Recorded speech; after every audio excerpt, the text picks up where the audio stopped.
Right Venugopala Rao అంటే కరీంనగర్ ఉమ్మడి జిల్లా వ్యాప్తంగా కూడా ప్రజలు వైద్యం కోసం ఎదురు చూస్తున్నటువంటి పరిస్థితి.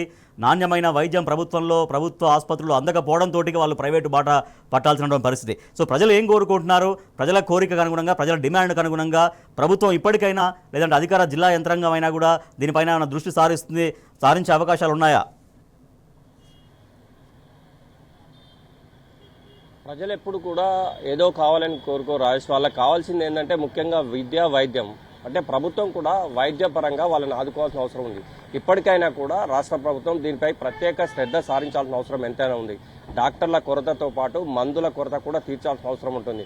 ముఖ్యంగా ఒక ప్రభుత్వ హాస్పిటల్ పోయినప్పుడు వాళ్ళకి కాన్ఫిడెంట్ కలిగే విధంగా డాక్టర్లు ఉండాలి. ఆ విధంగా ఉన్నప్పుడు ఏ రోగైనా కూడా సగం రోగం నయమవుతుంది. కానీ అక్కడికి పోయినప్పుడు డాక్టర్ లేక, మందులు లేక అవన్నీ కూడా వాళ్ళకి కనిపించినప్పుడు నిరాశ నిస్పృహలకు గురయ్యే అవకాశం ఉంటుంది. ప్రభుత్వం ఎప్పుడైనా కానీ ప్రజల విశ్వాసం కొనే విధంగా ఉండాలి. కానీ ఒకసారి విశ్వాసం పోతే మాత్రం ప్రజల నుంచి తీవ్ర వ్యతిరేకత వ్యక్తమయ్యే అవకాశం స్పష్టంగా ఉంటుంది రాజేష్.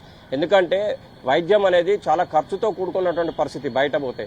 ఈ నేపథ్యంలోనే ప్రతి ఒక్కరు కూడా ప్రభుత్వం మీద ఆధారపడుతున్నటువంటి పరిస్థితి ఉంటుంది. కానీ ప్రభుత్వం సంబంధించినటువంటి వైద్యానికి సంబంధించినటువంటి ప్రతి విషయాన్ని కూడా అంటే రివ్యూ ద్వారా ప్రతి దాని మీద కూడా ఒక రివ్యూ నిర్వహించి వారికి కావాల్సినటువంటి మందులే కావచ్చు, ఎక్కడెక్కడ ఏమేమి కావాలనే దాని మీద రివ్యూ నిర్వహించి సకాలంలో ఇటు డాక్టర్లతో పాటు వైద్యానికి సంబంధించిన ప్రతి ఒక్కరు కూడా అందించినప్పుడు ప్రజలు పెద్ద ఎత్తున ఆనందించే అవకాశం ఉంటుంది. కానీ ఇలాంటి ఏమీ లేకుండా ఉన్నప్పుడు మాత్రం ప్రభుత్వం పై నిరాశనితం చెందనే కాదు, చాలా తీవ్ర ఆగ్రహాలు కూడా ఎక్కువయ్యే అవకాశం మనకు కనిపిస్తుంది. కనుక ఇప్పటికైనా ప్రభుత్వం దీనిపై ప్రత్యేక దృష్టి సారించాల్సిన అవసరం అయితే ఎంతైనా ఉందని చెప్పొచ్చు రాజేష్.